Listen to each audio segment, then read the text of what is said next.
Baik, Assalamualaikum warahmatullahi wabarakatuh. Selamat pagi teman-teman semuanya peserta mata kuliah Ekonomi Mikro.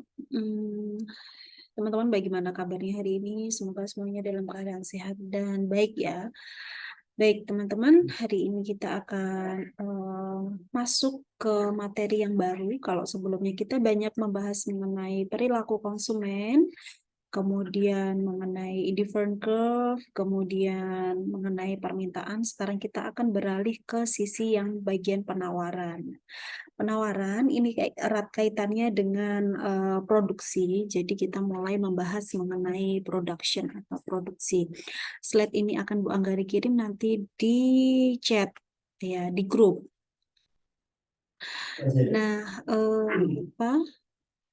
jadi kalau kita membahas mengenai produksi, maka mari kita posisikan diri kita di sisi produsen ya. Kita posisikan diri kita di sisi produsen. Apa saja yang akan kita bahas atau topik-topik apa yang akan kita diskusikan? Nah, topik-topik yang akan kita diskusikan di bab produksi adalah yang pertama teknologi produksi, kemudian isokuan. Jadi kalau di permintaan itu mempunyai kurva yang namanya indifferent, kemudian di produksi kita punya kurva inti namanya isokuan. Kemudian nanti ada juga kita membahas bagaimana produksi itu kalau hanya ada satu variabel input ya. Input variabel ya gitu. Kemudian nanti kita juga akan membahas mengenai produksi dengan dua input variabel. Oke, nah jadi apa sih sebenarnya produksi gitu? Bagaimana produksi itu terbentuk? Produksi itu adalah suatu proses menghasilkan suatu barang, bisa juga jasa, dengan cara mengkombinasikan input berupa faktor-faktor produksi untuk menghasilkan output gitu ya. Kemudian apa saja sih input dalam produksi itu? Nah, input dalam produksi itu ada beberapa. Yang pertama adalah labor atau tenaga kerja, kemudian material atau bahan baku, dan yang ketiga adalah modal. Ini merupakan input-input inti atau input-input utama yang wajib ada ketika melakukan suatu produksi. Yang pertama labor atau tenaga kerja, yang kedua materials atau bahan-bahan baku, yang ketiga adalah modal. Oke, ini fungsi produksi. Fungsi produksi itu mempunyai dua input ya. Yang pertama di sini kita membahas bahwa fungsi produksi itu mempunyai dua input. Yang pertama capital atau modal, dan yang kedua labor atau tenaga kerja. Teknologi di sini itu diartikan tetap gitu.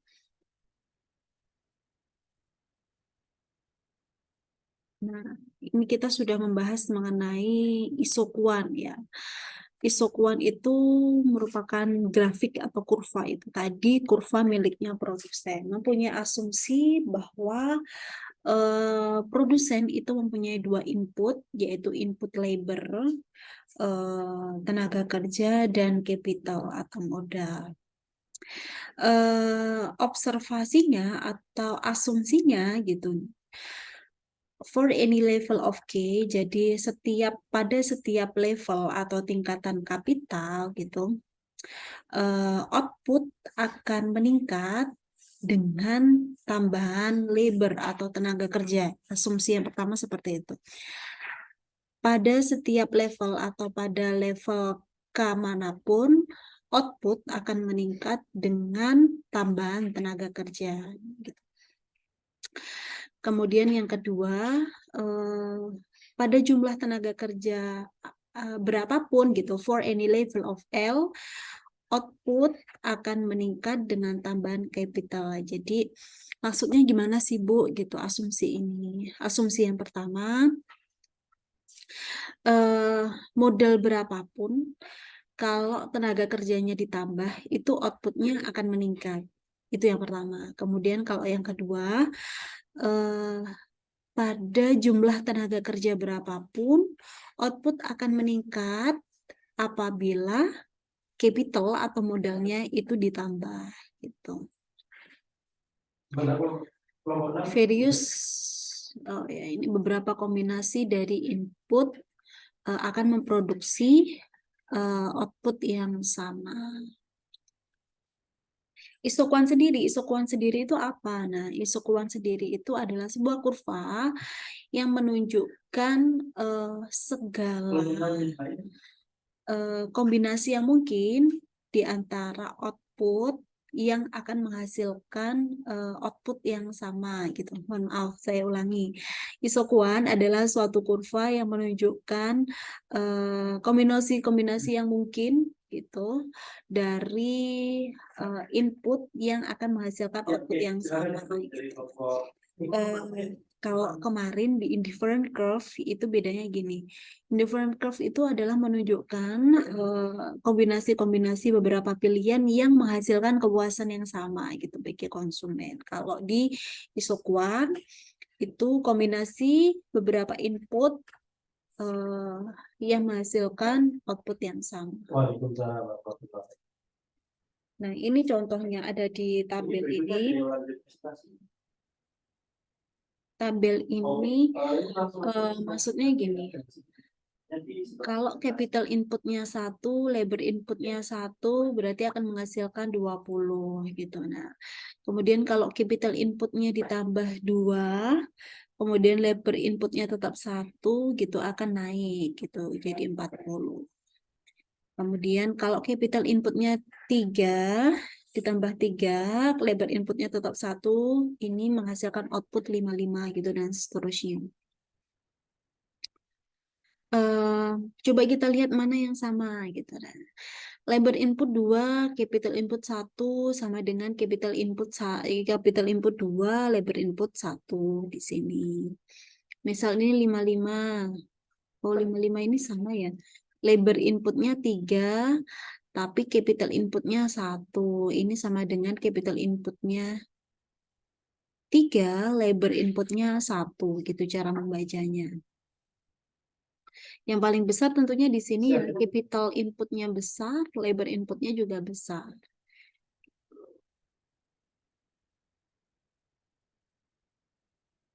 Tuh. Nah, ini sudah ditandain ternyata. Ada beberapa kombinasi yang menghasilkan output yang sama gitu. Nah, contohnya labor inputnya 5 misal, kemudian capital inputnya 2. Ini sama dengan ketika labor inputnya itu 3 dan capital inputnya itu 3. Juga sama dengan labor input 2, capitalnya 5 gitu. Capital 5 itu dalam artian levelnya itu semakin banyak gitu ya. Kalau labor bisa dihitung jumlah orang atau bisa juga menggunakan tingkatan. Ini dari tabel ini kemudian diartikan ke kurva yang ada di slide 11. Jadi yang pertama nanti bisa kalian lihat Q1-nya itu 55, Q2-nya ini dalam artian jumlah barang ya, output, dan Q3-nya 90.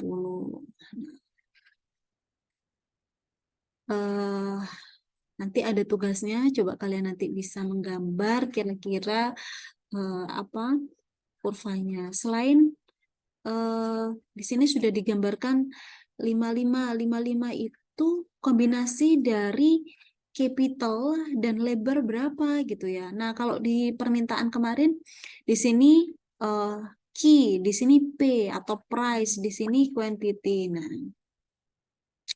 kalau di kurva isokuan atau masuk dalam produsen itu yang di bagian sumbu X itu adalah labor, sementara di sumbu Y itu adalah capital gitu ya. Kita coba coba ambil contoh yang 55 ini. 55 ini kombinasi dari labornya 3, capitalnya 1. Coba kita lihat. Capitalnya 1, labornya 3. Nah, ini capitalnya 1. Nah, ini capital 1, labor 3 gitu kan. capital 1, lebar 3. Berapa lagi nih yang 55? Oh, kita cek capital 3, lebarnya 1. Bener nggak sih? Capital 3. Nah, ini capital 3, lebar 1. Oh ya, Bu, cocok, Bu. Gitu.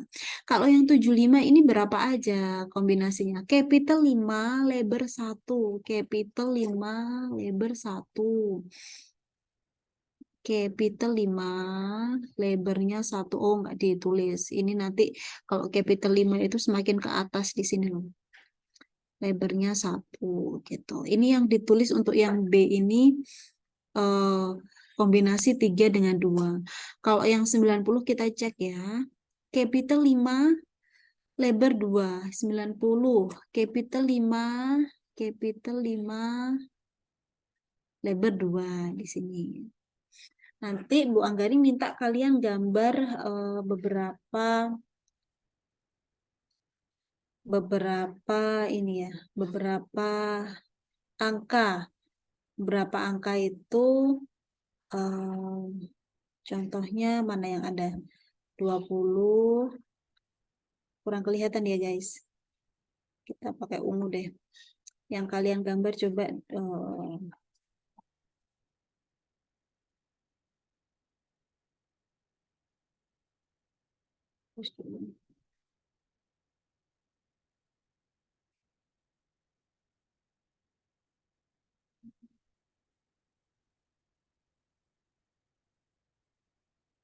yang digambar 105, 105, terus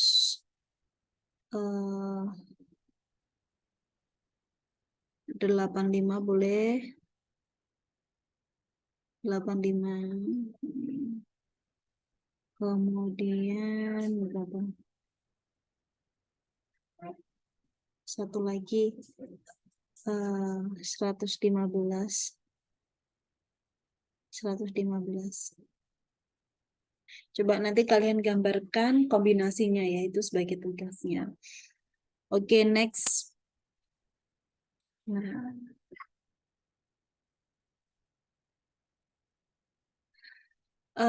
kurva isokuan, nah ini tuh bisa apa? Bisa berubah gitu loh. Input itu fleksibel, jadi bisa berubah tergantung dengan produsennya gitu. Mau mengatur seperti apa. Misal kita menggunakan padat karya atau padat modal. Nah, kalau padat karya itu memang kan yang bekerja banyak. Kalau padat modal memang lebih menggunakan mesin atau di modalnya sebagai mesin tadi. Seperti itu. Jadi beda-beda. Ada dua hal. Jadi isokuan itu ada di short run. Short run itu jangka pendek dan long run atau jangka panjang. Jadi kalau ketika di short run atau jangka pendek itu eh, faktor produksi itu tidak bisa berubah. Jadi kuantitasnya atau jumlahnya itu tidak bisa berubah. Di dalam jangka pendek ini disebut sebagai fixed input atau input tetap. Jadi kita tahu nanti bisa ditulis ya bahwa kita mempunyai dua input di dalam produksi. Yang pertama adalah input tetap atau fixed input, dan yang kedua adalah variabel input atau input variabel. Fixed input ini adalah input yang tidak bisa berubah dalam suatu jangka waktu tertentu. Bisa disebut dengan short run. Sementara kalau di dalam jangka panjang ini menjadi semuanya adalah variabel input atau bisa berubah. Jadi kalau di long run atau di dalam jangka panjang gitu, semua dari input itu bisa menjadi input variabel karena bisa berubah. Mungkin bisa ditulis ya, contohnya seperti ini. Bu Anggari akan bikinkan contoh.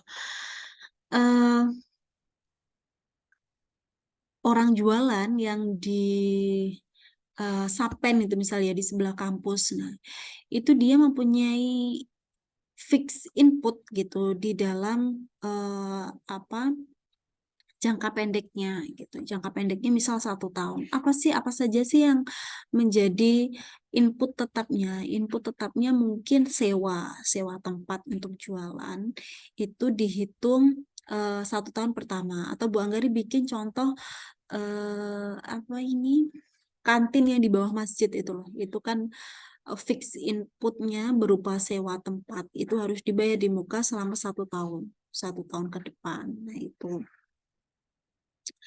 Kemudian misal lagi dalam jangka pendek, misal 1 tahun gitu ya, itu adalah sewa tenaga kerja. Misal sudah dikontrak untuk jaga stand selama 1 tahun gitu. Teman-teman perlu pahami bahwa jangka pendek dan jangka panjang setiap produsen itu bisa berbeda-beda, tergantung produsennya itu apa. Eh, Berbeda lagi misal dengan jualan somai atau pentol ya di depan MP ini. Nah, dia tidak mempunyai fix input berupa tempat karena tempatnya itu sangat variabel dan bisa berubah-ubah. Kalaupun dilarang atau ada edaran untuk tidak boleh berjualan di area kampus, dia bisa berjualan di tempat lain tanpa apa ya harus mengorbankan sesuatu yang sudah dibayar sebelumnya gitu karena tidak ada bayar, tidak ada sewa dan lain-lain. Dia tinggal aja bawa gerobaknya pergi ke tempat yang lain yang dirasa mungkin cukup ramai untuk menjual barang dagangannya gitu. Jadi berbeda lagi dengan yang sudah sewa tempat gitu. Dia kalau sudah sewa tempat kemudian ternyata ada edaran digusur atau mungkin akan ada pembangunan, nah dia ada biaya yang sudah dia keluarkan atau korbankan di awal, itu harus dikembalikan seperti itu. Jadi pengorbanannya berbeda. Seperti itu, Bu Anggari jelaskan. Terus ini adalah contoh produksi dengan satu variabel input atau satu variabel input berupa labor atau tenaga kerjanya. Bu, maksudnya apa sih Bu produksi dengan satu variabel input? Nah, produksi dengan satu variabel input itu maksudnya adalah di dalam suatu skema produksi itu input variabelnya yang berupa labor atau tenaga kerja itu berubah-ubah gitu. Nah, contohnya ini amount of labor atau jumlah tenaga kerja 1, 2, 3, 4, 5, 6, 7, 8, 9, 10 gitu ya. Kemudian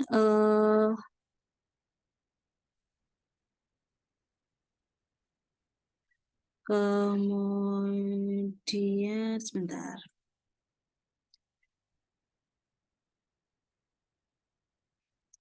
Amount of capitalnya itu tetap. Jadi modalnya itu tetap karena yang variabel atau yang bisa berubah-ubah itu hanya satu variabel input yaitu labor atau tenaga kerja. Nah, dengan input labor 1, kemudian capitalnya tetap 10, itu total outputnya berapa? 10. Average produknya berapa? 10 dibagi dengan 1, 10.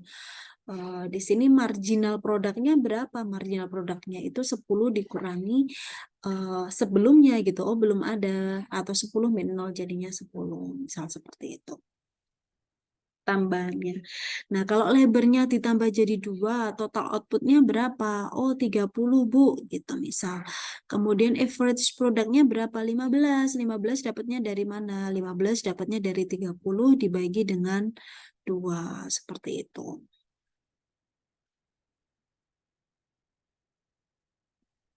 Oke, seperti itu. Sebentar. Oke, kemudian lanjut ya. Tadi sampai mana? Average product ini dari sini ya. Total outputnya itu dibagi dengan labornya berapa? 10 dibagi 1, 10, 10. Mohon maaf, 30 dibagi 2, 15. 60 dibagi 3, 20. 80 dibagi 4, 20. Average produknya di situ. Jadi total output dibagi dengan jumlah tenaga kerja. Gampangannya gini, sebenarnya per tenaga kerja itu menghasilkan produk berapa sih? Oh, ternyata kalau tenaga kerjanya satu, itu ya per tenaga kerja itu yang menghasilkan 10, Bu. Gitu. Nah, kalau tenaga kerjanya dua, total outputnya 30, berarti masing-masing tenaga kerja itu bisa menghasilkan 15, Bu. Gitu.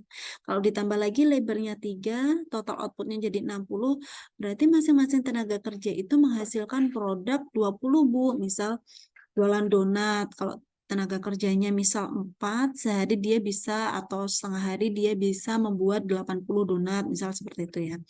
Oh, ternyata tiap tenaga kerja itu, tiap orang tuh bikinnya 20 donat, Bu. Oh ya, bagus-bagus gitu. Nah, kemudian ternyata semakin ditambah di sini, jumlah tenaga kerjanya ditambah, outputnya iya naik sih dari outputnya. Pada akhirnya juga akan turun. Tetapi kita bisa lihat di sini, average produknya itu semakin turun. Ternyata semakin banyak tenaga kerja, itu tidak optimal gitu loh.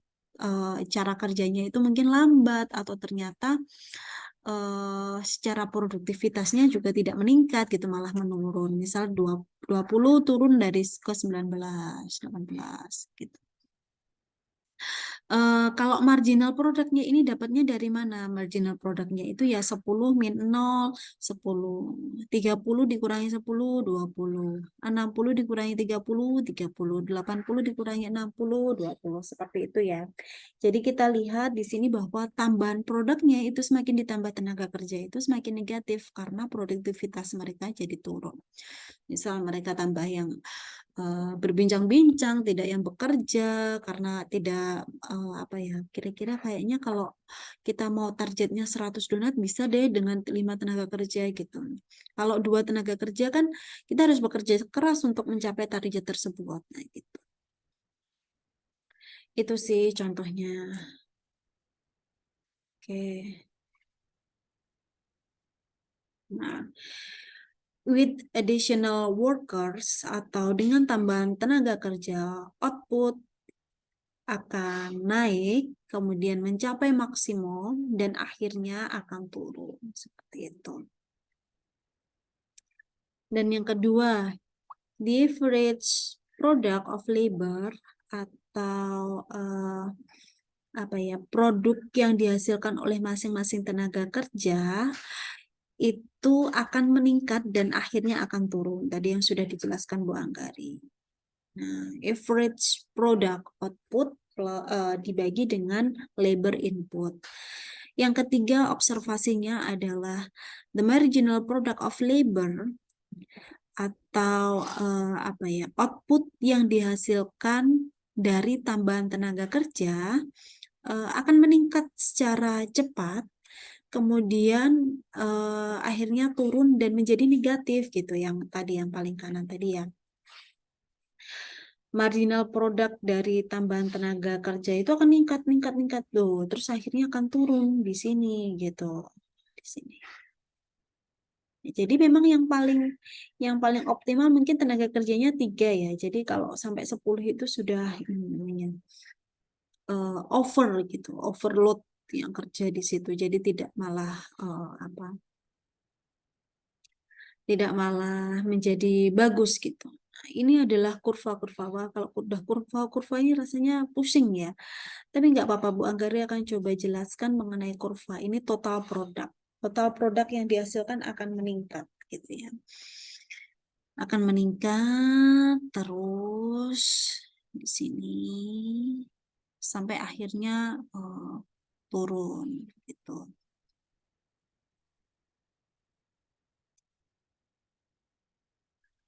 Ini adalah average produk yang dihasilkan meningkat, kemudian akhirnya turun karena dia ya meningkat tajam itu favorite tambahan produknya di 4 tenaga kerja. Kemudian kalau marginal produknya akan meningkat cepat, yang paling tinggi ada di 3, kemudian akan cepat menjadi negatif gitu. Oke. Nah, sampai sini dulu. The law of diminishing return-nya nanti kita bahas di awal. Teman-teman, ini wajib ditulis di buku ya. Ketika marginal produknya 0, total produknya berada pada maksimum. Ketika marginal produknya 0,